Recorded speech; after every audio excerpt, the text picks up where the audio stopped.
Proyecto del gobierno que encabeza el presidente Abinader en materia económica, a partir del 17 de agosto 2026, de aquí en adelante arrancan los últimos 2 años que le quedan en este mandato presidencial.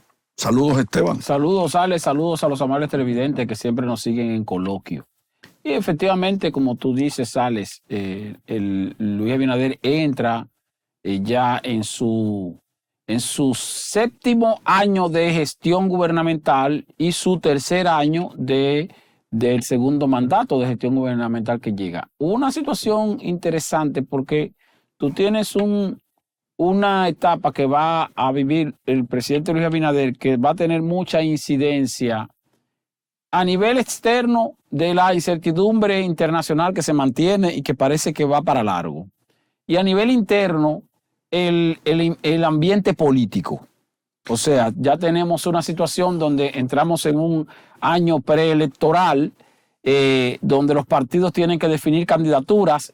Él ha asumido la presidencia de su partido y tiene el reto de velar porque ese partido desarrolle ese proceso de selección de candidaturas sin que haya algún tipo de lesión que fraccione su posicionamiento. Y entonces vamos a tener una gestión de gobierno en este año que vamos a decir, este 7º año que se inicia el 16 de agosto, que se inició el 16 de agosto del 2026, con una alta, o sea, un presidente que tendrá que prestarle mucha atención a la administración del Estado, a la economía y al ambiente político, porque su partido tiene importantes retos y eso entonces tiene la característica de que por un lado limita la posibilidad de tomar medidas. Por ejemplo, fíjate que el gobierno hizo algo inteligente, creo que hizo algo inteligente, aprovechó la coyuntura de la situación de crisis bélica en Medio Oriente para justificar la necesidad de una mini reforma y aplicó una mini reforma fiscal que le garantiza ingresos hacia el futuro para más o menos mantener equilibrada la finanzas públicas.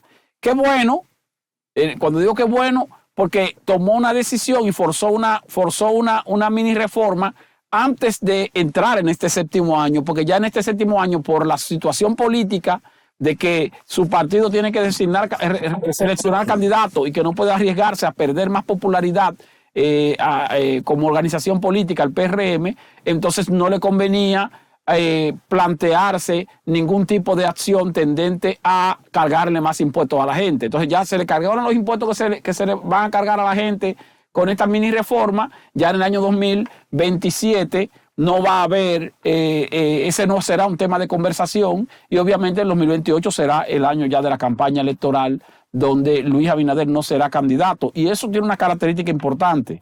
Estamos hablando de unas elecciones, Alex, donde ningún presidente, o sea, donde el presidente no va como candidato y si el presidente no va como candidato, hasta cierto punto el partido de gobierno va en igualdad de condiciones.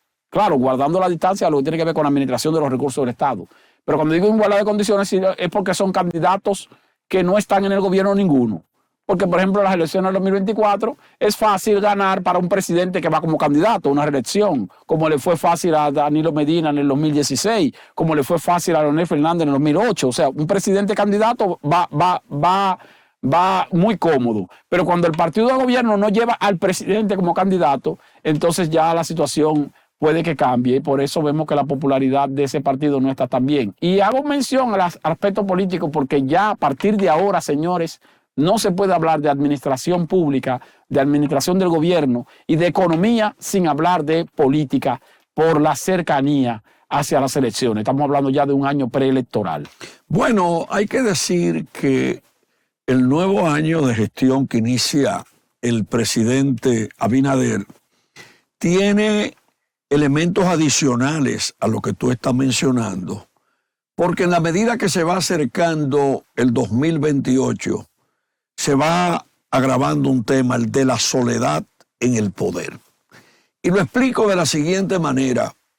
Cuando tú mencionas el fuerte activismo político con dirigentes importantes que tienen muchos que ver con el tema económico del país, ya tú ves cómo los dirigentes y miembros del PRM se van tendenciando y van teniendo menos contacto con el presidente Abinader.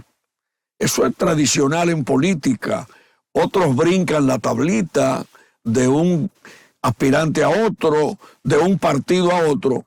Pero yo tengo una posición firme de que el presidente de la República tiene, y lo decía en el hermano programa Hablando la Verdad, que el presidente de la República debe aprovechar más su almohada para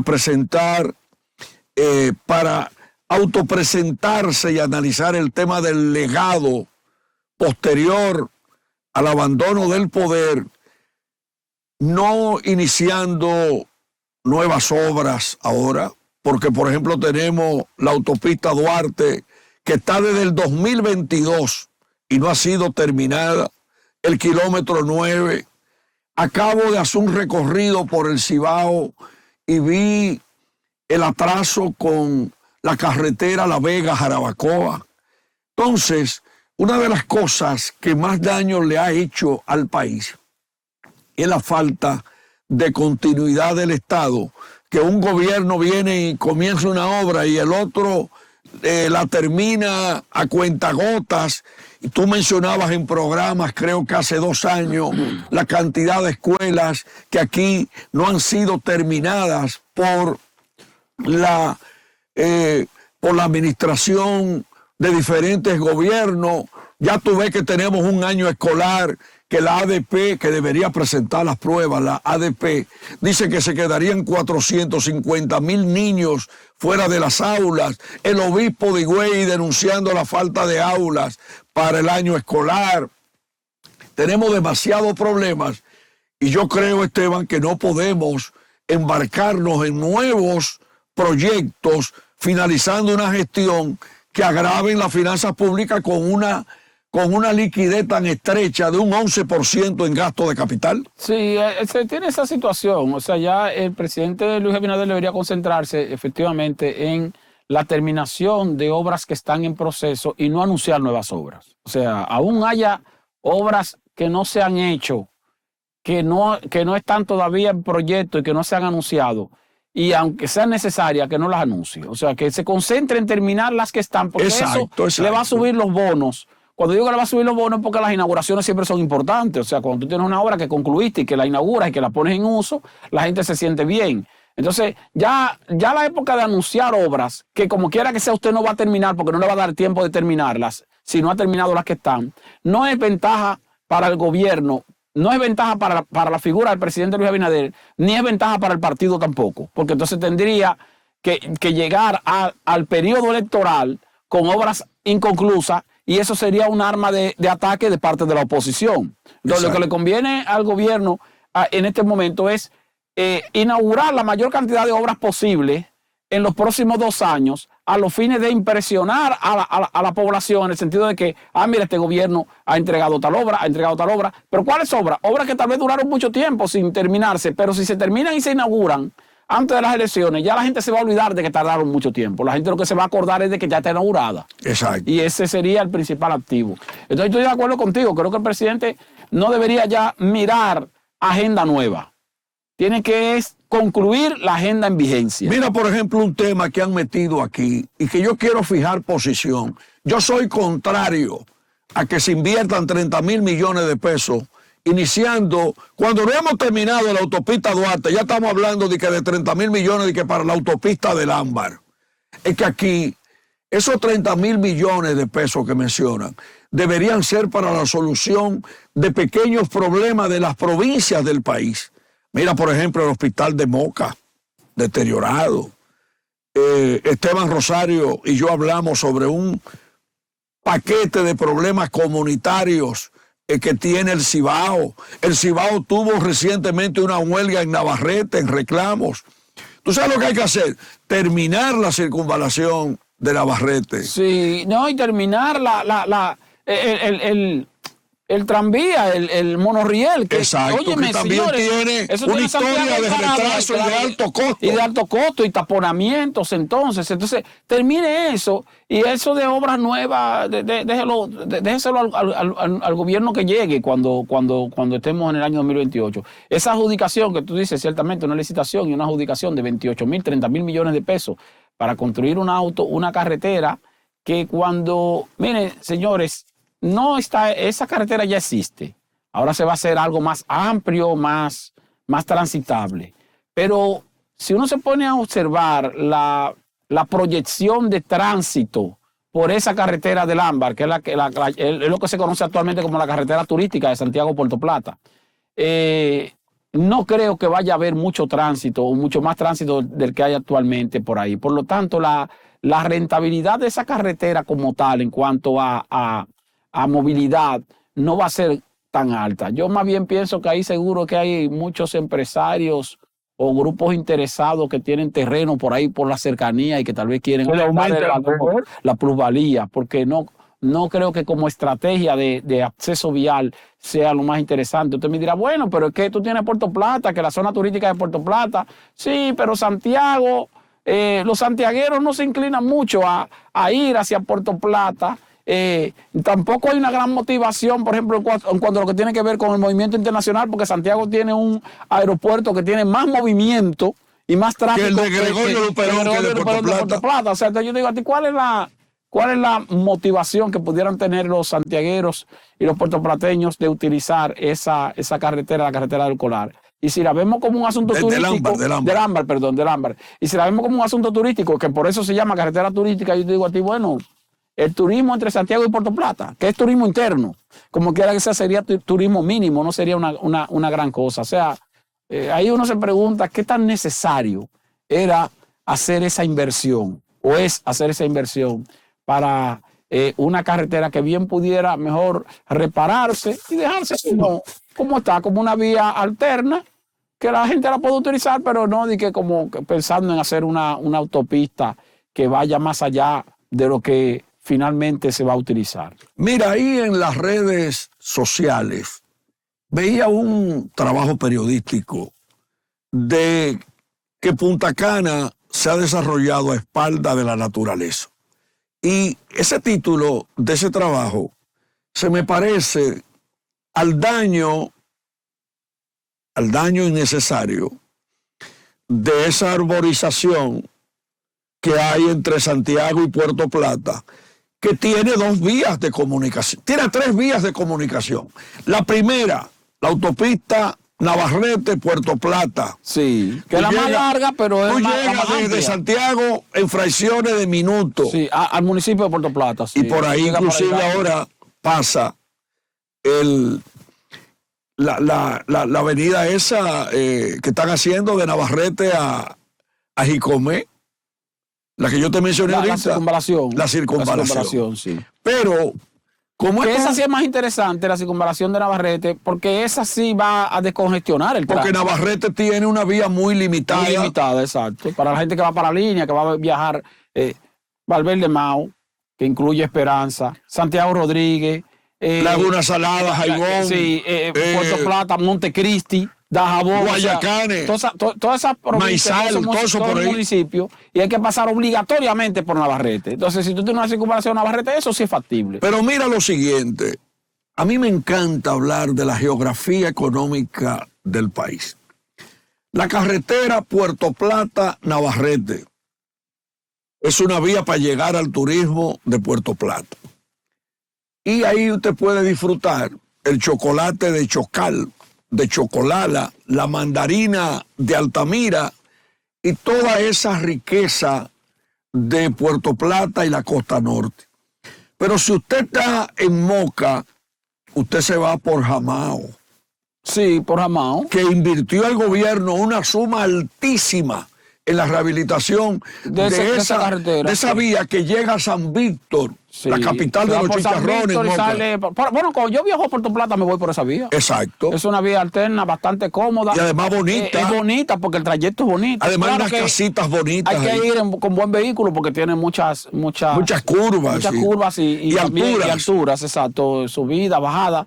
Pero realmente, yo particularmente, cada vez que viajo a Puerto Plata, me voy por ahí, por Jamao. Pero ahí te tienen esa altura, después que pasa por San Víctor, tiene la industria del dulce Salcedo, tiene los restaurantes El Molino y otros restaurantes en la altura que tú ves, ese valle cibaeño, y luego tú vas conectando y llega a la cercanía ahí de Cabarete, Sí, pasa por Cabarete y por Sosúa antes de llegar a Puerto Plata. y de la comunidad esta de Gaspar Hernández, que es bastante fiestera esa zona. Exacto. Sí. Y por ahí inclusive, no solamente tú te conectas con Cabarete si quieres ir a Puerto Plata, pero también tú puedes ir a Río San Juan y toda esa ruta Cabrera, Abreu, porque todo eso conecta. Ahora hay una vía adicional.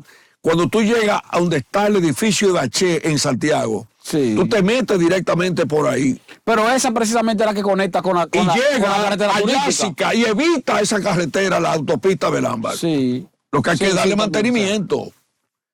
Exacto, lo que hay que darle mantenimiento. Yo creo que, bueno, pero nada, ya es una decisión tomada. Y quiero inclusive aquí, porque es que este es un programa para dar geografía económica también. Por Tenares se llega a la zona turística de Gaspar Hernández y conecta también con Puerto Plata. Sí, se sube por Tenares también. Y esa comunidad está en pie de lucha para que le den mantenimiento a esa carretera. Y yo quiero ser solidario con la comunidad de Tenares y su comunicación económica.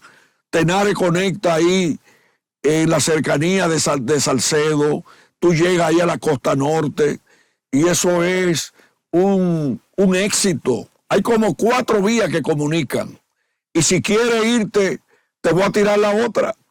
Si tú llegas al cruce de Guayacanes y subes al Mamey y los Hidalgo y tú doblas en el Mamey a la derecha, tú llegas a Luperón y llegas a Puerto Plata y llegas a Inver.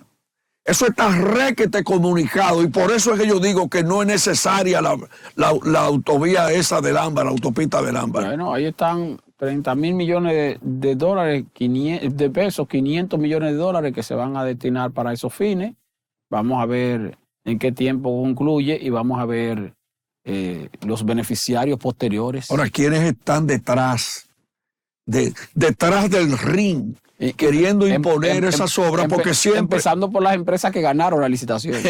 Mira, ¿quiénes están detrás del ring, como dicen en el boxeo, de una iniciativa tan costosa? Y más en un momento en el cual, a partir de este nuevo año de gobierno, el gobierno debe tener una lupa para priorizar el mínimo peso que se invierte en el país. No, y concentrarse, como te dije, concentrarse en lo que está a medio construir. Porque así habrá tiempo de terminarlo y de inaugurarlo antes de que se arrecie el periodo electoral. Y eso le aumentará los bonos al partido de gobierno. Si no, entonces el partido de gobierno lo que va a estar es en una especie de patinadera que la oposición aprovecharía para tales fines. Y no podemos olvidarnos de que, como quiera que sea, el partido de gobierno ha bajado considerablemente su popularidad. Está todavía en primer lugar, es cierto, porque como quiera está en el gobierno. Es muy difícil que un partido en el gobierno no esté en primer lugar, pero está muy lejos de la posibilidad de un 50%, que es lo que se necesita para ganar en primera vuelta. Y un escenario de segunda vuelta hace que las fichas cambien de manera muy considerable. Esteban, antes de irnos al primer cambio, quiero resaltar una noticia muy buena. Expo Hogar del Banco de Reservas, iniciando este nuevo año de gestión del presidente Abinader, acaba de cerrar la edición 2026 con financiamientos que ascienden a 11.247 millones de pesos, una buena suma que dinamiza la actividad económica. Ese es un evento tradicional del Banco de Reserva, Expo Banreservas, y hay que sacar de abajo para mantener el dinamismo de la economía dominicana. También quiero resaltar 36,000 becas de LITLA, De litras. para carreras técnicas el ITLA lleva a la delantera en cuanto a la conexión con la necesidad de capital humano para el sector empresarial dominicano. Y yo creo que fuera de INTET y fuera de UNIBE, y quizá incluyendo la universidad, la Pontificia Universidad Católica Madre y Maestra, pero aquí las universidades deberían revisar sus pensum en relación a la conexión que necesitan esas universidades con el capital humano que necesita el aparato productivo dominicano. Esta semana hubo una publicación de cómo carreras técnicas, electricidad comercial, electricidad industrial, programadores de páginas de negocio para exportación de productos, están ganando terreno. Y hay que actualizar los pensum, Esteban. Sí, ciertamente. Eso es algo de lo que se habla mucho y se hace poco. Hay que modernizarlo. Lamentablemente, la gestión a los fines de innovación y de modernización de la educación superior en el país en los últimos 6 años ha sido pobre. Me refiero a la gestión del presidente Luis Abinader. El ministro de Educación Superior que tuvimos, Franklin García Fermín, no hizo una gestión satisfactoria. Y el ministro que tenemos actualmente, bueno, está en un proceso de adaptación. Nos referimos a Rafael Santos, que hizo una muy buena gestión ahí en Infotec, pero ya a nivel de educación superior. Eso es otra fragancia. Es otra dimensión, exactamente. Y es una pena de que se hayan descuidado asuntos que dejó bastante bien avanzados doña Ligia Amada Melo, que fue una excelente ministra de Educación Superior, le dio categoría a ese ministerio. Pero es una académica. Claro, una académica, una maestra preparada y una mujer con una visión de desarrollo muy clara, muy clara. Pero vamos a ver qué ocurre. Ciertamente las universidades tienen que actualizar sus pensum a los fines de adaptarlos a no solo a las necesidades de los sectores productivos nacionales, sino también a las necesidades futuras que han de tener los sectores productivos en la medida en que vamos avanzando en materia de innovación y de transformación de nuestros actores generadores de riquezas. Bueno, si tú te pones a analizar el relevo en cada actividad económica, nos damos cuenta rápidamente que hay que formar esas generaciones que tú acabas de mencionar. Y los tiempos van cambiando. Esteban, en el hermano programa Hablando la Verdad, hice un comentario a propósito del inicio de un nuevo año de gestión del presidente Abinader.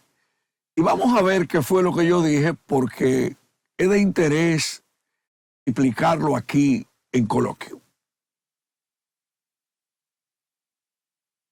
Señor presidente, en la distribución de la energía para que no se pierda tanta energía eléctrica. Hay que enfrentar a esos que se prestan para ofrecer servicio a viviendas y a empresas para fraudes eléctricos. Tenemos que poner el orden en el país. Señor presidente, no dé más Picasso de obra. Termine las iniciadas. Vaya a los hospitales para que usted vea lo que está pasando. Ponga atención con presión para que esas 16,000 cajas de documentos del escandaloso fraude en Senasa llegue hasta las últimas consecuencias. Acuda a las comunidades afectadas por tornados, productores de comida afectados. Vamos a buscarle salida al tema agua potable con medidas de emergencia. Vamos a ponerle atención al tema reforestación. Vamos a mandar la guardia para sacar a todos los haitianos que están talando árboles en el suroeste y en las montañas del país.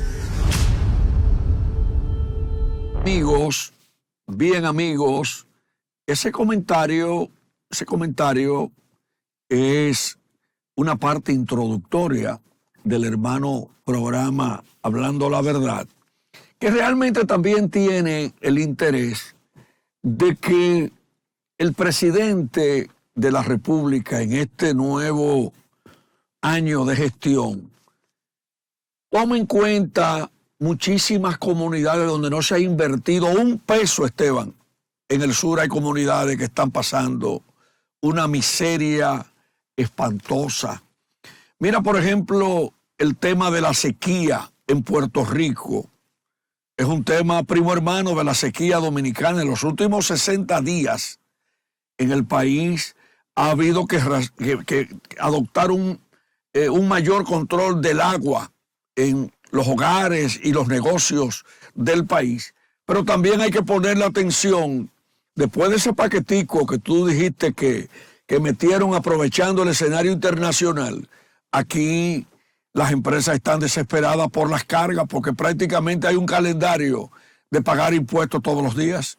Sí, el calendario de pago de impuestos, señores, es bastante bien agresivo aquí en República Dominicana, principalmente ese tablazo que hay que pagar de retención de ITEVIS antes del día 20 de cada mes posterior al mes de la facturación. Y lo digo así porque tú tienes muchas empresas que facturan, que son suplidoras de otras grandes empresas, le facturan, y esas otras grandes empresas en ocasiones le pagan a 3, 4 y hasta 5 meses de atraso. Pero cada uno de esos meses de facturación y mercancía entregada hay que pagar el ITEVIS que se facturó sin haber recibido dinero, y hay que pagar obviamente la nómina y la operatividad y la factura eléctrica y la doble tributación de la basura, pues son dos recibos del negocio en sí mismo. Entonces todo eso son costos que al final obligan al pequeño empresario a tener que tomar una línea de crédito para poder cubrir esos costos hasta que comienzan a salir los pagos correspondientes 4, 5 y 6 meses después, pero muchas veces la empresa termina descapitalizándose o viendo reducir su rentabilidad, toda vez que una línea de crédito para poder cumplir esos compromisos, al momento en que le entra el dinero del pago correspondiente de la empresa a la cual le suple, pues tiene que destinar capital e intereses para poder saldar ese crédito, y entonces eso le afecta su rentabilidad. Y eso es un pan nuestro de cada día. O sea, eso es una situación que viven los pequeños y los medianos empresarios todos los días y que limitan su crecimiento. Entonces, esa situación a la cual tú tienes que agregarle luego entonces los cierres financieros de cada año. Sí. Alta tasa de interés ahora en préstamos recientes por la falta de dinero, por la falta de liquidez. Los mismos aumentos que se han producido y que afectan los gastos operativos en términos del impacto de la inflación, porque la inflación, como quiera que sea, nos está golpeando. Y todo eso limita el dinamismo económico pequeño, principalmente el pequeño en las empresas que no son de tanta incidencia, porque no son grandes empresas, pero son pequeñas que tienen un impacto importante en la economía. Esteban, el déficit fiscal, el endeudamiento público, ¿cuál será la suerte? A pesar de que tú mencionabas ahorita que con el paquetico económico el gobierno va a recibir entre 40 o 60 mil millones de pesos, pero con el presupuesto complementario que aprobaron recientemente, el déficit fiscal aumenta, Sí. Porque agregaron ahí, creo que 21 mil millones de pesos que tenían disponible para que lo están usando. El déficit fiscal aumenta, pero no aumenta el endeudamiento. No, el déficit fiscal. Entonces, eso es positivo, aparte de que aumenta 301 mil millones de pesos. De que el déficit aumenta, pero va a ser cubierto por esos 21 mil dineros de reserva que el gobierno ha sabido aprovechar. En parte se ha aprovechado de la apreciación del peso frente al dólar, que en lo que va de este año, señores, en lo que va de este 8.1. En enero, agosto, el peso se ha apreciado frente al dólar en un 8.1%. Y anualizado, cuando tú lo miras interanual, desde agosto de 2025 a agosto de este año, la apreciación va por un 5%. Entonces, esa apreciación le ha permitido al gobierno tener entonces una especie de sobrante en cuanto a que ha tenido que buscar menos pesos para comprar los dólares que utiliza para pagar el servicio de la deuda, y eso le ha dado un alivio. Otro alivio ha sido los recursos que le han quedado del año pasado, de partidas presupuestarias no ejecutadas. Entonces te queda ese dinero ahí en reserva y tú lo utilizas también para cubrir situaciones de déficit sin la necesidad de aumentar el endeudamiento ya programado. Y a eso se suman los ingresos que han entrado o están entrando de manera adicional como consecuencia del paquete fiscal que se está aplicando desde julio, y aparte de eso, los mismos precios de los combustibles, que el gobierno, como quiera que sea, aunque habla de subsidio a los combustibles, le está sacando provecho en cuanto a lo que tiene que ver con los impuestos que pesan sobre los combustibles,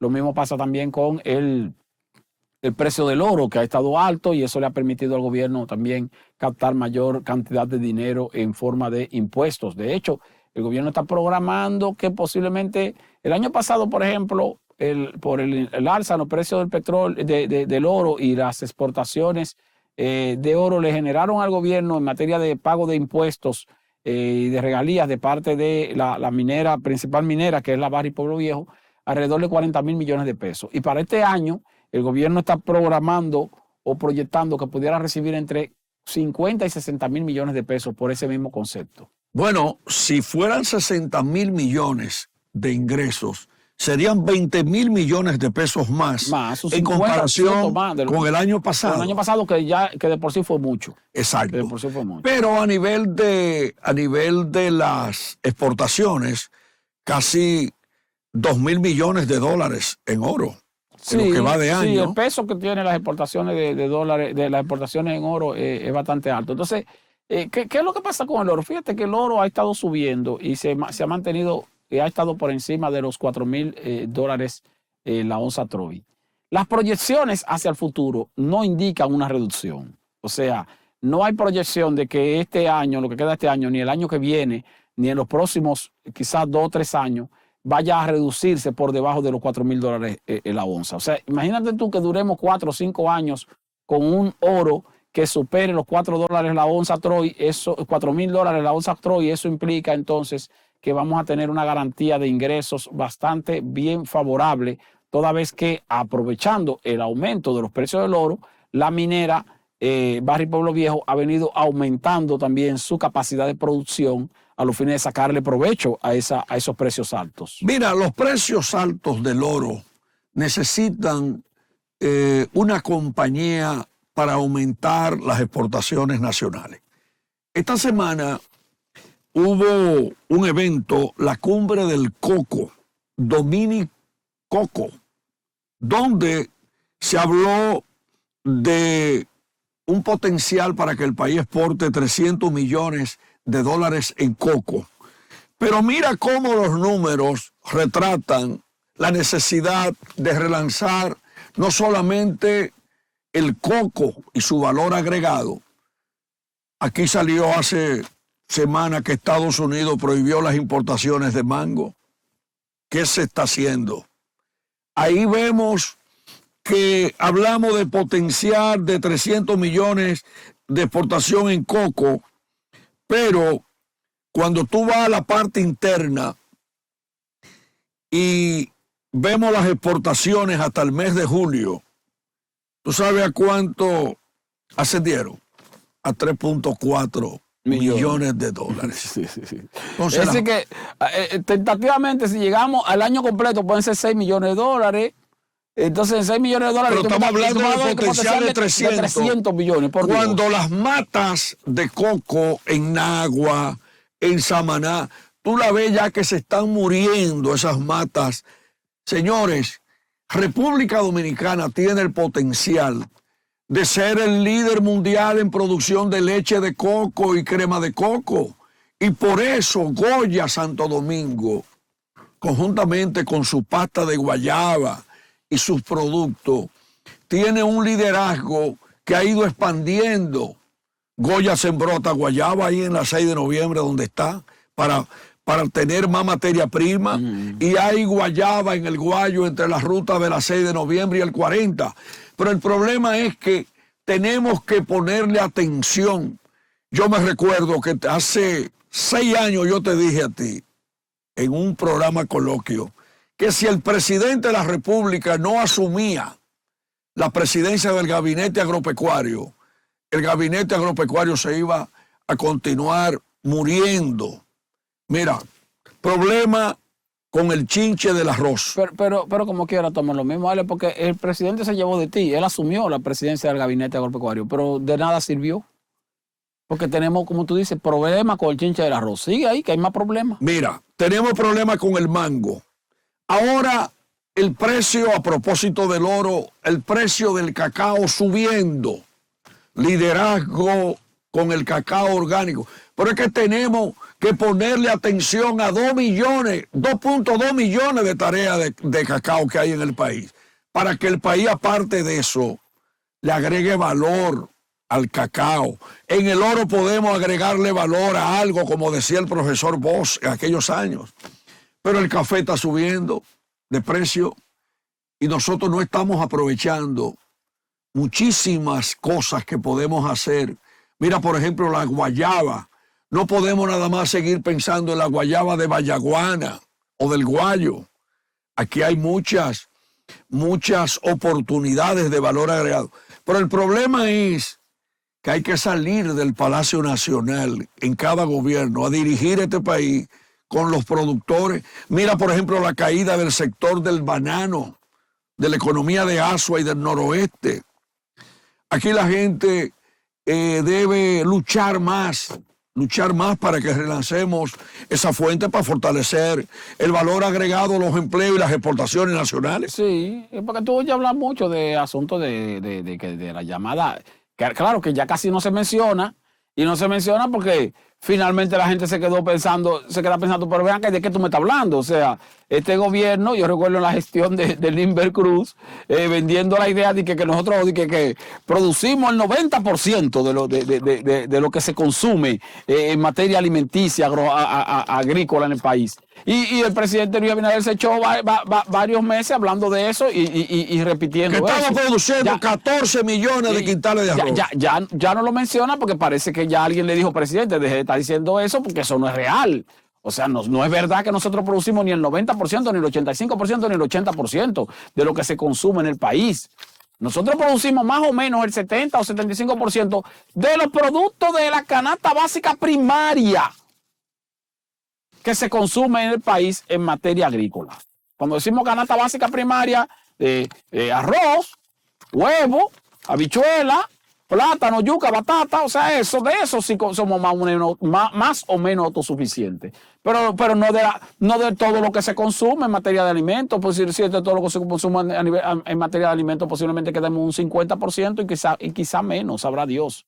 O sea, eso es de que el 85% de lo que se consume en el país, eso es de productos básicos primarios de la canasta alimenticia. Pero esa no es la canasta básica y la canasta alimenticia completa. Somos suficientes produciendo aceite cuando el aceite que consumimos es importado. Somos autosuficientes produciendo la carne de res cuando la mayoría de carne que consumimos es importada. Somos autosuficientes consumiendo la carne de cerdo cuando la mayoría de la carne de cerdo también es importada. Y estamos hablando de productos básicos. Somos suficientes en huevo, pollo y arroz. Pero estamos importando. Pero no me hable de autosuficiencia en la canasta alimenticia completa porque no es cierto eso. Pero después que tuvimos 16 ingenios, en agosto de cada año aquí, inmediatamente hay que importar entre 75 y 100 mil toneladas de azúcar. Y somos exportadores de azúcar. Lo que tú mencionabas del coco, aquí te hablan de exportación de coco. Nosotros exportamos 2 o 3 coquitos, señor. Pero importamos millones de unidades. O sea, aquí el abastecimiento del consumo local del coco, señores, es con base en coco importado. Coco importado, no es coco que se produce aquí, no es, aunque usted vea la zona costera del nordeste llena de matas de coco, no que somos productores de coco. Aquí la demanda de coco nacional crece a un ritmo de 10% anual. Y la producción de coco nacional crece a un ritmo de 2%, menos de un 2%. Y aún así es insuficiente porque no es que estamos creciendo en demanda más que lo que crecemos en producción, sino que lo que tenemos en producción, aún sin crecer la demanda, no alcanza. ¿Tú quieres que te dé un ejemplo que te va a gustar mucho a ti? Yo me fajé a investigar. Aquí hay una especie de vehículos de platanera que compran cientos y miles de coco en la semana y tienen unas maquinitas que pelan el coco para que tú nada más tengas que quitarle la tapita. La tapita de arriba, sí. Y andan en los barrios vendiendo el agua de coco y de una vez te sacan la masa con la maquinita.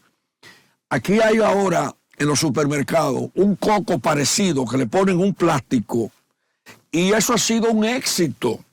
Entonces tenemos oportunidad pero eso coco importado, ¿vale? Bueno, pero te estoy hablando de la oportunidad para la producción nacional. Bueno. En dado caso de que se produzca, porque Aquí tenemos un afán con el asunto este de las cifras económicas, pero si nosotros relanzáramos todos los renglones que estamos mencionando, este país tuviera un crecimiento económico del doble de lo que dicen las cifras.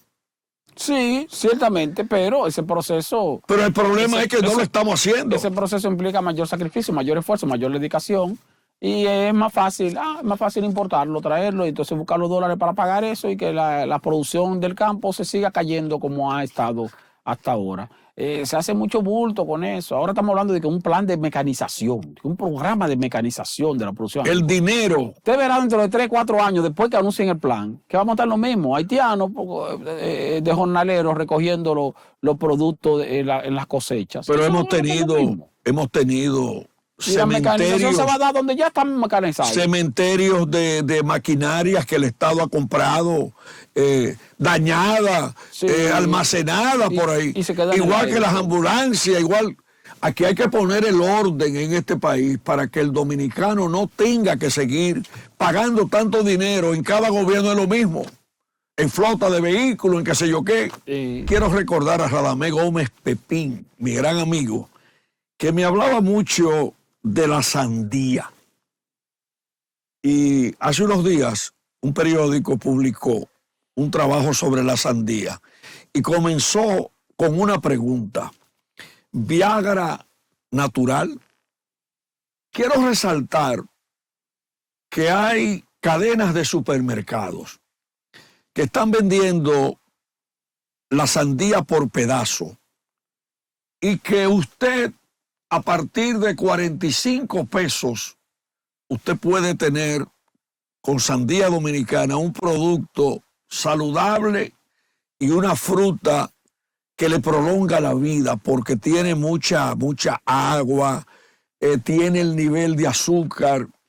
Y Radamés le encantaba hablarme de la sandía. Que nosotros decíamos pastilla antes. Pastilla. Pastilla porque grande. Es una pastilla gigante, una píldora gigante. Grande. Entonces decían pastilla, pero es la sandía, sí. La sandía, el consumo de sandía que se ha incrementado bien aquí en República Dominicana, la gente consume la sandía. El melón Catalupe. Pero el consumo de frutas todavía entre los dominicanos es muy bajo. Los dominicanos, todos o la mayoría, tenemos déficit en cuanto a las vitaminas que proporcionan las frutas, a pesar de que somos un país tropical, que debería ser lo contrario. Mira, por ejemplo, ya tú casi no ves en las esquinas una manzana criolla que vendían. Es que son una manzanita pequeña, son pequeñitas. Venían sí, de Constanza. De Constanza, sí. Entre la ruta Constanza, Padre Las Casas. Entonces, ahora manzana de oro. En los supermercados hay, pero importada. Sí. La manzana de oro ya no se ve. Ya no se ve. No se ve, no. Ramón Colombo, en una ocasión, le cogió con un clúster para producir manzana de oro. Pero el problema es que aquí no hay respaldo, no hay asistencia técnica, sí, no hay recursos para apoyar. Y el proceso de promoción a los fines de que la gente la consuma, porque si la gente no la consume, tú no haces nada con producirlo, que es el níspero. El tema. El níspero, por ejemplo, que es una fruta bastante rica, pero también tú la consigues a nivel, vamos a decir... en el Soco, al lado del puente Guido Gil, allá entre la Romana y San Pedro. Pero que tú no tiene un elevado nivel comercial, sino que se consigue a nivel de finca, así que la recogen y entonces puede que la comercialicen, pero tú no tienes que una asociación de productores de níspero. O sea, aquí hay frutas, por ejemplo, el mamón, el granadillo, que son frutas que... Tú la consigues así, pero no es que va a haber una oferta permanente de ese tipo de fruta. Hemos avanzado en algunos aspectos. Por ejemplo, en el caso del aguacate sí hemos avanzado. Cuando digo que hemos avanzado... No, es una revolución. Porque ya tenemos aguacate en todas las épocas del año por las diversas variedades que se han estado utilizando y porque también hemos crecido como portadores de aguacate. En esa parte, porque hace 15, 20 años... Tú nada más conseguías aguacate en una época específica del año. Hoy día tú tienes aguacate en todas las épocas del año. Y qué bueno que así sea. Lo ideal es que la gente consuma aguacate diario. La gente está sembrando, Esteban, la gente está sembrando cranberry dominicano. Y hay creo que un par de empresas. Mira que eso sí rinde, Alex. Eso sí rinde. Eso tiene un alto rendimiento. Y el cranberry, que también es rico en vitaminas y Eso da un jugo maravilloso. Y que da un jugo maravilloso. Da una mermelada Mi maravillosa. madre tiene una mata de cranberry. Una sola, ¿eh? Una sola. Con eso tú tienes. A veces saca cubetas de cranberry porque eso es lo que más rinde. Y entonces ella me prepara jugo. Así precisamente me prepara jugo natural de cranberry. Pero mira, por ejemplo, la guayabita criolla, la chiquita, para el casquito de guayaba o para el jugo mortal contra los virus. Sí, sí. Guayabita criolla que es hasta con morrón rojo. Es hasta un desparasitante eso. Exacto. Sí. Excelente. Mira, por ejemplo, aquí se pusieron a inventar y que suspender las relaciones diplomáticas con Taiwán. Taiwán ayudó muchísimo a este país con frutas. Bueno, Alex. La guayaba taiwanesa. No, la guayaba taiwanesa, pero te voy a decir. El bambú. ¿Y por qué a la naranja se le dice China? A la naranja se le dice China porque los taiwaneses fueron los que trajeron las naranjas aquí. Entonces le decían China porque como venían de China, pero era de China, Taiwán. Por eso le decíamos China o le decimos China a las naranjas. Y digo le decíamos porque ya no hay naranja, porque tú sabes que hay una plaga que acabó con las naranjas. Y no ha habido forma de que las autoridades fitosanitarias de agricultura hayan superado eso. ¿Sí? Aquí ya no se produce naranja. Pero aquí, para tú conseguir una toronja, nomás la veo en San Cristóbal. Que usted ve en el supermercado, toda la naranja que usted ve en el supermercado dólares. Es importada. Todas. No hay una sola que usted vea en el supermercado. Y cuando usted ve una platanera que vende naranjita criolla, o sea, dominicana, usted la ve que están deterioradas precisamente por eso, porque todavía no hemos superado la situación de plaga que afectó a ese sector y estamos hablando de hace años y sin embargo no ha habido una política tendente a erradicar esa plaga para que volvamos a ser productores de naranja como lo fuimos en los años, señores, los años 90, los años 80, 90, nosotros éramos productores importantes de naranja. Pero nosotros, los que hemos venido del interior del país a la capital dominicana, veíamos las altas de Cajuil en la autopista Duarte. Al Cajuil. Sí. Pero eso ha desaparecido. No. Ese Cajuil rojo y amarillo en Saltas. Algunas matan, algunos patios de algunos de esos campos. Ahí se aparece el Cajuil. Pero no que tú digas, necesito, si mencionas eso a una gente, necesito 50 cajuiles. No hay forma, no lo juntas. Mira, por ejemplo, cómo la comunidad de Loma de Cabrera ha mantenido ese dulce de naranja y de cajuil en yagua y de leche. Sí. Centenario. Aquí deberíamos mantener esa cultura productiva de hacer cosas, porque el país necesita, además son fuentes de exportación para fortalecer las exportaciones nacionales. Sí, porque se pudieran fortalecer las exportaciones. Pero como te dije, que a veces nos quedamos en el camino. Tuvimos una época, por ejemplo, que estábamos exportando yautía. Íbamos bien en la exportación de yautía. Exportamos yautía a Estados Unidos y a otros países, incluso de la región del Caribe. Estábamos muy bien. De repente vino una plaga que afectó la yautía. Entonces, bueno, ¿qué hicieron las autoridades para enfrentar esta plaga y para volver otra vez a reponer? No. Nos descuidamos y nos dejamos coger de una plaga. Pero luego no hicimos nada o hicimos muy poco para poder superar esa plaga y volver otra vez a ser exportadores. Entonces, eso le temo yo con el mango. Porque cuando viene a ver, bueno, mira, Estados Unidos prohibió la exportación de mango. La importación de mango dominicano. ¿Qué pasa si Europa también hace lo mismo? ¿Se van a quedar los mangos aquí? Nos quedamos viendo las matas, perdiendo todos los mangos. Claro. Entonces, ¿qué está haciendo el Ministerio de Agricultura para corregir esto lo más pronto posible? En coordinación con los productores, obviamente, pero tiene que ser algo que se tome en serio. Eso no se puede tomar simplemente como para hacer un anuncio en los periódicos. No. Es para que se habiliten los recursos necesarios, los técnicos y los equipos necesarios para poder superar esa situación de la mosca de la fruta y que volvamos otra vez a tener a Estados Unidos como un mercado favorable de exportación de mangos. Mira, tenemos que proteger el aguacate, tenemos que proteger todo lo que producimos en este país. Y no solamente comer arroz con habichuela, usted puede hacer harina de arroz, usted puede hacer arepas de arroz, usted puede aprovechar la puntilla del arroz. O sea, tenemos que ser más creativos. Esteban. Bueno, ahora tú escuchabas mencionar, hay un instituto que ya no se menciona, Alex. ¿Cuál? El IBI.